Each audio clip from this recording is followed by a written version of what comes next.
ज्योतिष की दुनिया में आपका स्वागत है। यदि आप ज्योतिष सीखना चाहते हैं तो मेरे इस चैनल को सब्सक्राइब कीजिए, और यदि आप चाहते हैं कि वीडियो अपलोड होते ही आपको सूचना मिल जाए तो अलार्म बटन को ऑन करें, और यदि आपको वीडियो पसंद आए तो लाइक और शेयर करना न भूलें। नमस्कार, मैं आलोक तिवारी आपका अपने इस चैनल पर स्वागत करता हूं और इस वीडियो के माध्यम से हम पुनः आपके सामने एक नया विषय लेकर के प्रस्तुत हुए हैं। आप जब भी अपनी कुंडली देख रहे हों या किसी और की कुंडली देख रहे हों या अपनी कुंडली किसी और से दिखाने गए हों, तो आपको ज्ञात होता है कि कुंडली में कुछ ग्रह कुंडली धारक के अनुकूल होते हैं, लेकिन कुछ ग्रह कुंडली धारक की कुंडली में प्रतिकूल भी होते हैं। साथ ही कुछ ग्रह ऐसे भी होते हैं जो देखने में अनुकूल दिखाई देते हैं, लेकिन वे अपनी अनुकूलता नहीं दिखा पा रहे होते हैं।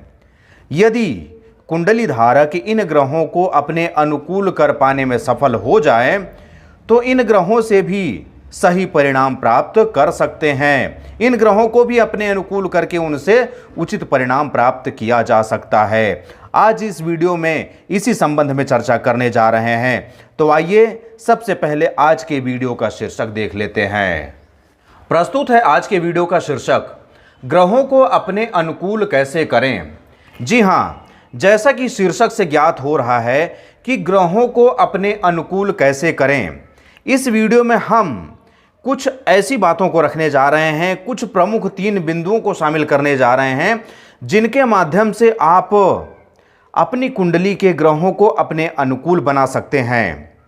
इस वीडियो को अंत तक देखिए, तभी आप समझ पाएंगे कि कैसे किसी भी कुंडली के ग्रह को कुंडली धारक के अनुकूल बनाया जा सकता है और उनसे समुचित लाभ प्राप्त किया जा सकता है।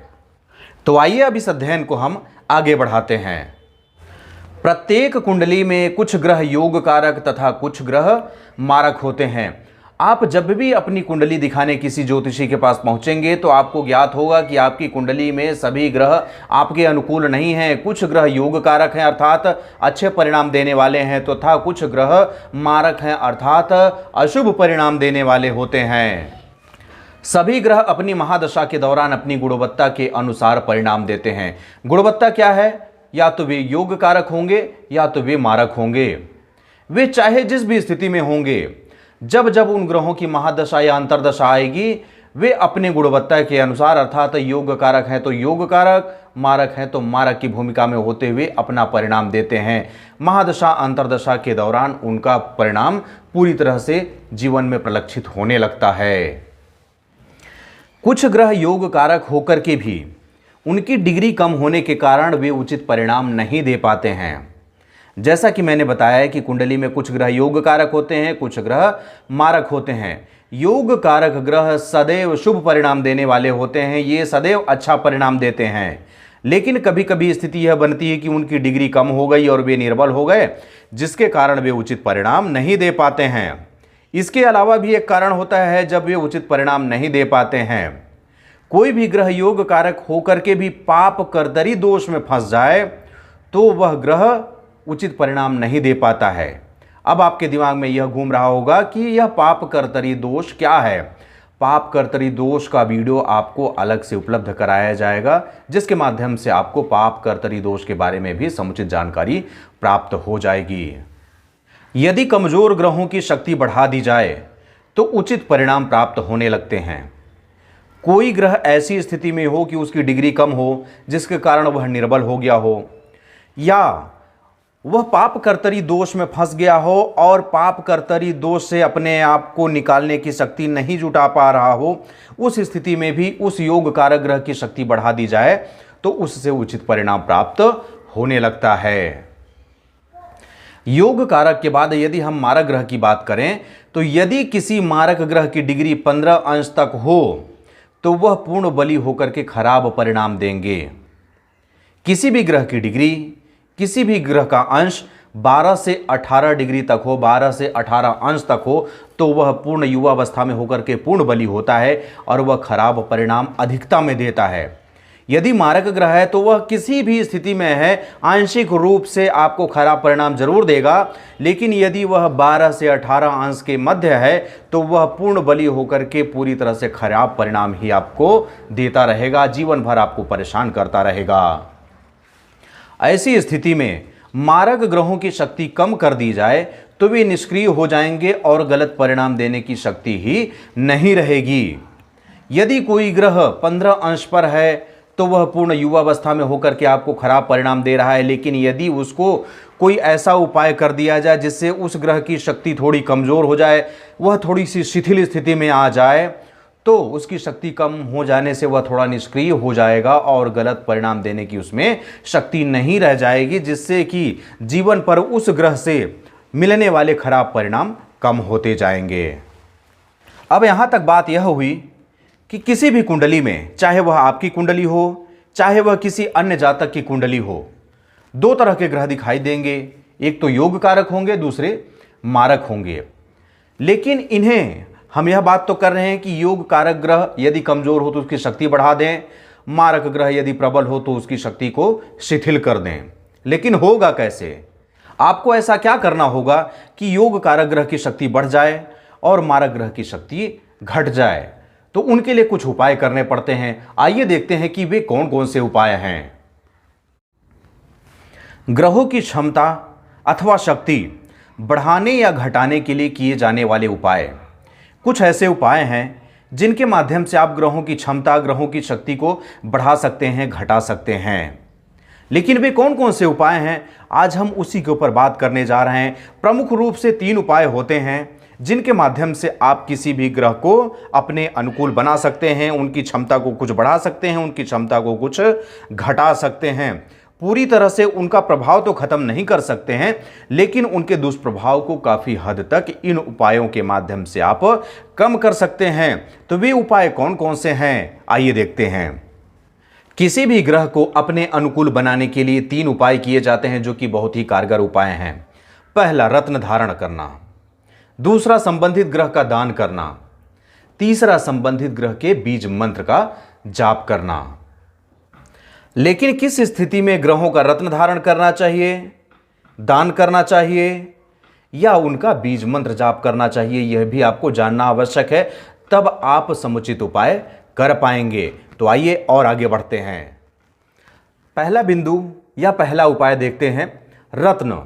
किस स्थिति में रत्न धारण करना चाहिए, किस स्थिति में रत्न धारण नहीं करना चाहिए। योग कारक ग्रह की डिग्री कम होने पर वे ग्रह कमजोर होंगे, निर्बल होंगे और उचित परिणाम नहीं दे पाएंगे। दूसरी बात आएगी कि ग्रह योग कारक तो हैं लेकिन पाप कर्तरी दोष में फंसे हुए हैं। ऐसी स्थिति में भी ग्रह कमजोर हो जाते हैं और उनका उचित परिणाम प्राप्त नहीं हो पाता है। योग कारक ग्रह की शक्ति बढ़ाने के लिए रत्न धारण किया जाता है। यदि आपकी कुंडली हो या किसी अन्य जातक की कुंडली हो, उसमें कोई ऐसा ग्रह दिखाई दे रहा हो जो योग कारक तो हो लेकिन डिग्री कमजोर होने के कारण वह निर्बल अवस्था में हो या पाप कर्तरी दोष में फंस जाने के कारण वह निर्बल अवस्था में हो, तो रत्न धारण करके उस ग्रह को प्रबल बनाया जा सकता है, उसकी शक्ति को थोड़ी बढ़ा दी जा सकती है। रत्न धारण से कमजोर ग्रह की शक्ति प्रबल होती है। जब भी किसी ग्रह का रत्न धारण कराया जाता है तो उस ग्रह की शक्ति बढ़ने लगती है। यदि वह कमजोर स्थिति में है तो भी वह शक्तिशाली बनने लगता है, लेकिन यदि वह पहले से ही शक्तिशाली है और रत्न धारण करा दिया जाए तो वह और भी शक्तिशाली होने लगता है। कुल मिलाकर के देखा जाए तो जब भी किसी ग्रह का रत्न धारण कराया जाता है तो वह ग्रह अपने मूल रूप से अधिक शक्तिशाली होने लगता है। इन बातों के अलावा भी रत्न धारण के कुछ विशेष नियमावली हैं जिन्हें आपको जान लेने के बाद ही रत्न धारण करना चाहिए। मारक ग्रह का रत्न धारण नहीं करना चाहिए। जो भी ग्रह मारक स्थिति में हो उनका रत्न कभी भी धारण नहीं करना चाहिए। क्यों? क्योंकि रत्न धारण से कमजोर ग्रह की शक्ति प्रबल होती है और शक्तिशाली ग्रह और भी अधिक प्रबल होने लगता है। यदि आप मारक ग्रह का रत्न धारण कर लिए तो क्या होगा? मारक ग्रह ऑलरेडी आपकी कुंडली में अशुभ परिणाम देने वाला है। यदि उसकी शक्ति को और बढ़ा दिए तो वह और भी शक्ति से, और भी प्रबलता से आपको बुरे परिणाम देगा, खराब परिणाम देने लगेगा। आपको एक उदाहरण यहां पर दें कि आपके मोहल्ले में कोई गुंडा आ गया है, कोई मवाली आ गया है, उसके हाथ में एक बंदूक है, तो वह जितनी तबाही मचा रहा है, उसके साथ ही साथ एक बंदूक आप उसको और पकड़ा दें तो और भी ज़्यादा तबाही मचाएगा। वही हाल यहाँ पर है मारक ग्रहों के साथ। मारक ग्रह आपकी कुंडली में उसी मवाली की तरह भूमिका में होते हैं कि आपके जीवन पर ये दुष्प्रभाव छोड़ते रहते हैं, आपके जीवन को अस्त व्यस्त करने का प्रयास करते रहते हैं, और यदि उन्हें प्रबल बना दिया जाए, उनका रत्न धारण करा दिया जाए, तो वे और अधिक प्रबलता से आपके जीवन को अस्त व्यस्त करने लगेंगे। इसीलिए मारक ग्रहों का कभी भी रत्न धारण नहीं करना चाहिए। रत्न धारण करने के 45 दिनों के बाद ही प्रभावी होता है। आप जिस दिन भी रत्न धारण करेंगे उसके 45 दिन के बाद ही उसका प्रभाव देखने को मिलेगा। यदि आप ऐसा सोचें कि रत्न धारण किए और 4 घंटे 5 घंटे बाद या 2 दिन 3 दिन बाद आपको उसका प्रभाव दिखने लगे, तो ऐसा संभव नहीं है। बहुत से लोग हमसे सवाल करते हैं कि महाराज जी, हम रत्न धारण कर लिए हैं लेकिन अभी तक उसका कोई भी प्रभाव हमारे जीवन पर दिखाई नहीं दे रहा है।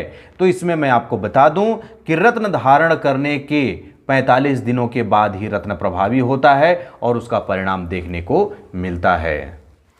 नीलम एक ऐसा रत्न है जो कि धारण करने के 4-5 दिनों के बाद ही प्रभावी हो जाता है। बाकी जितने भी रत्न हैं वे 45 दिनों के बाद ही अपना प्रभाव दिखा पाते हैं, लेकिन नीलम अकेला ऐसा रत्न है जो शनिदेव का रत्न है।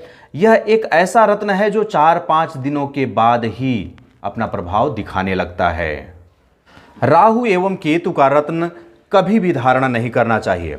राहु एवं केतु आपकी कुंडली में चाहे वे जिस भी स्थिति में हो, शुभ हो, अशुभ हो, योग कारक हो, मारक हो, किसी भी स्थिति में हो, उनका रत्न आपको धारण नहीं करना चाहिए। राहु का रत्न होता है गोमेद, केतु का रत्न होता है लहसुनिया।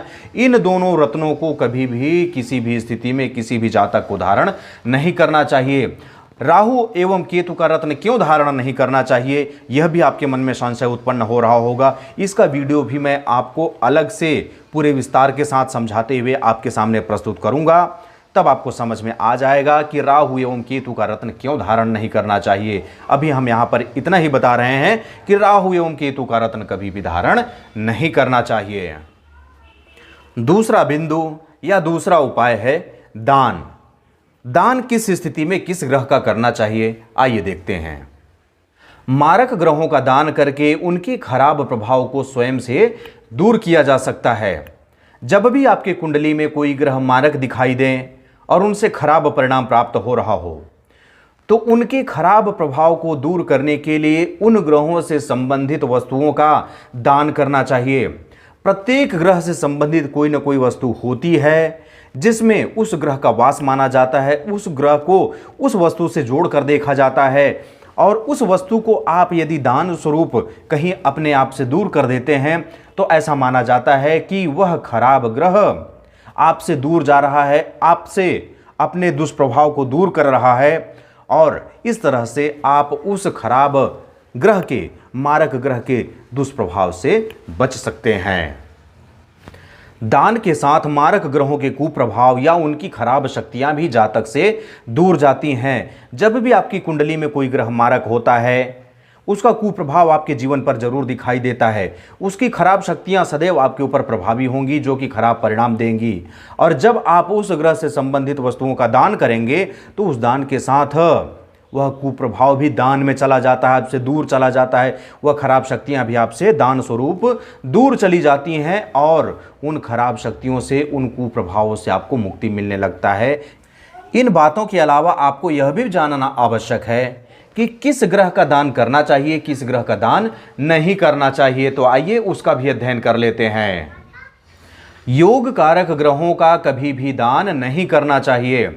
जिस तरह से मैं यहाँ पर बताया कि मारक ग्रहों के कुप्रभाव या उनकी खराब शक्तियाँ दान के साथ दूर चली जाती हैं, यदि आप योग कारक ग्रह का दान कर दिए तो योग कारक ग्रह का जो शुभ परिणाम आपके जीवन में मिलने वाला था, वह शुभ परिणाम ही उसी दान के साथ, उस ग्रह के साथ चला गया, वह दान में चला गया। इसलिए योग कारक ग्रहों का कभी भी दान नहीं करना चाहिए, क्योंकि उनका शुभ परिणाम हमारे जीवन के लिए लाभदायक होता है। इसलिए सदैव मारक ग्रह का ही दान करना चाहिए, न कि योग कारक ग्रह का दान करना चाहिए। इसलिए आपको सदैव यह ध्यान में रखना होगा कि जब भी आपकी कुंडली में यह बात पता चले कि कोई ग्रह योग कारक है तो उसका दान कभी भी जीवन में नहीं करें।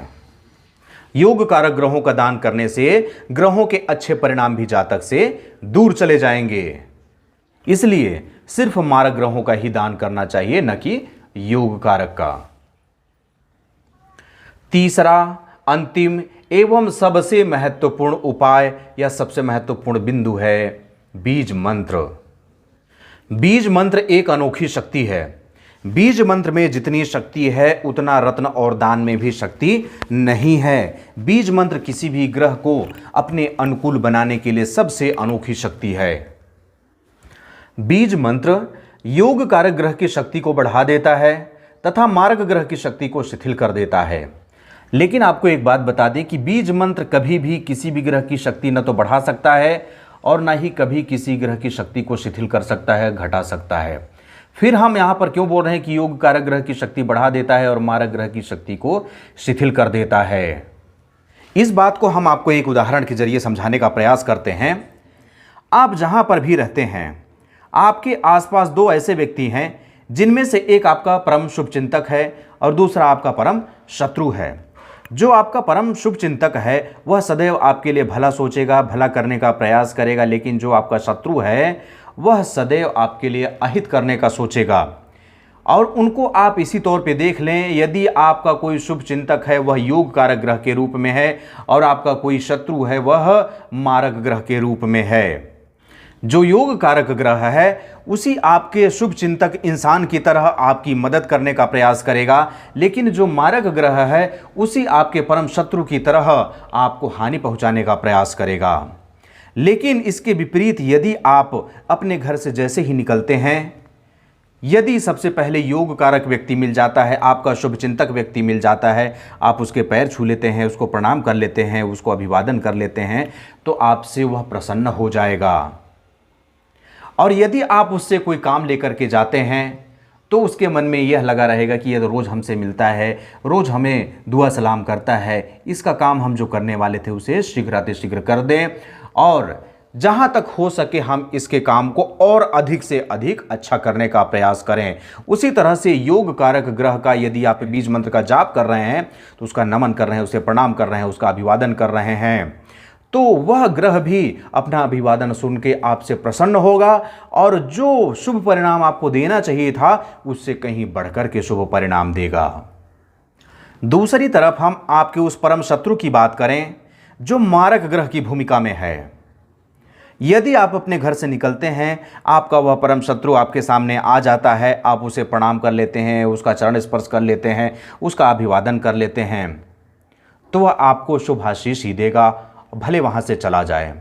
लेकिन यदि आप नित्य उसका अभिवादन कर रहे हैं, उसे प्रणाम कर रहे हैं, तो एक न एक दिन ऐसा दिन आएगा जब वह सोचने पर विवश हो जाएगा कि यह व्यक्ति जिसके बारे में मैं भला बुरा सोच रहा हूँ, जिसे हानि पहुँचाने का प्रयास कर रहा हूँ, जिसके बारे में हानि करने का विचार मन में ला रहा हूँ, वह तो मुझे रोज़ नमन करता है, मेरा रोज़ अभिवादन करता है, मुझे रोज़ प्रणाम करता है, तो क्यों मैं इसका बुरा चाहूँ। हो सकता है उसके दिमाग में यह बात आ जाए और आपका जो बुरा करने का विचार उसके मन में आ रहा था उस विचार को वह मन से त्याग दे और उसके द्वारा मिलने वाले अशुभता से आप बच जाएं, उसके द्वारा मिलने वाले दुष्परिणाम से आप बच जाएं। उस शत्रु से जो भी आपको हानि होने वाला था हो सकता है उससे आप बच जाएं। तो इसका मतलब यह नहीं है कि उसकी शक्ति शिथिल हो गई, आपके ऊपर वह कृपा कर रहा है, इसलिए आपको ऐसा लग रहा है कि उसकी शक्ति शिथिल हो गई है वह शक्तिशाली, लेकिन आपके अभिवादन से प्रसन्न होकर के आपके ऊपर कृपा दृष्टि बरसा रहा है और आपका अहित नहीं सोच रहा है। इसी तरीके से यदि आप योग कारक ग्रह का बीज मंत्र जाप करते हैं तो आपके ऊपर प्रसन्न होकर के वह आपको और अधिक अच्छा परिणाम देगा, लेकिन यदि मारक ग्रह का आप बीज मंत्र जाप करें तो वह आपके ऊपर प्रसन्न होकर के अपनी अशुभता कम कर देगा। इस तरह से दोनों तरह से आप योग कारक ग्रह का भी शुभ परिणाम ले सकते हैं और मारक ग्रहों की दुष्परिणाम को दूर कर सकते हैं। ब्रह्मदेव द्वारा विशेष रूप से आदेशित किया गया है, सभी 9 ग्रहों को ब्रह्मा जी द्वारा विशेष रूप से आदेश जारी किया गया है कि जब भी कोई जातक तुम्हारे बीज मंत्र का जाप करे तो तुम कभी भी उसे अशुभ परिणाम नहीं दोगे, कभी भी उसे प्रताड़ित नहीं करोगे। यदि योग कारक होकर के शुभ परिणाम देने वाले हो तो अपनी शुभता बढ़ा देना, लेकिन यदि मारक होकर के अशुभ परिणाम देने वाले हो तो उस अशुभता को घटा देना, जिससे कि जातक को कभी कोई हानि न होने पाए। बीज मंत्र का जाप सदैव शुभ फलदायक होता है। यदि आप योग कारक ग्रह का बीज मंत्र जाप कर रहे हैं तो उसके द्वारा अधिक शुभ परिणाम प्राप्त होगा, लेकिन यदि मारक ग्रह का बीज मंत्र जाप कर रहे हैं तो उसके द्वारा मिलने वाले अशुभ परिणाम भी कम होने लगेंगे।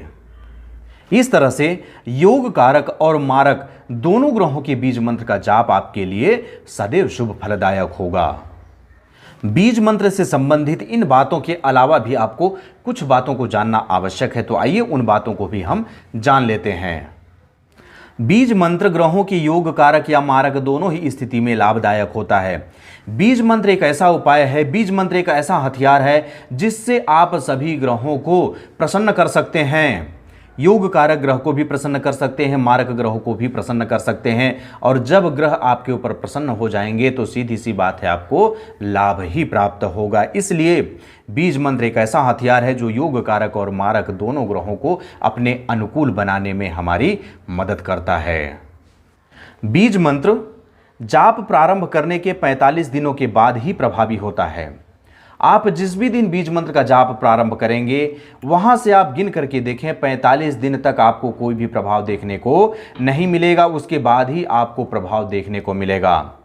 यदि आप सोचें कि हम बीज मंत्र का जाप प्रारंभ कर दिए हैं, 2 दिन में 4 दिन में प्रभाव दिखने लगेगा, तो यह संभव नहीं है। और ऐसे प्रश्न हमारे सामने अक्सर आते हैं कि महाराज जी हमको 10 दिन हो गए, 11 दिन हो गए, हम बीज मंत्र का जाप तो कर रहे हैं लेकिन हमें कोई प्रभाव दिखाई नहीं पड़ रहा है। तो हम ऐसे लोगों को यह बता देना चाहते हैं कि बीज मंत्र का जाप प्रारंभ करने के 45 दिनों के बाद ही प्रभावी होता है, उसका प्रभाव देखने को मिलता है।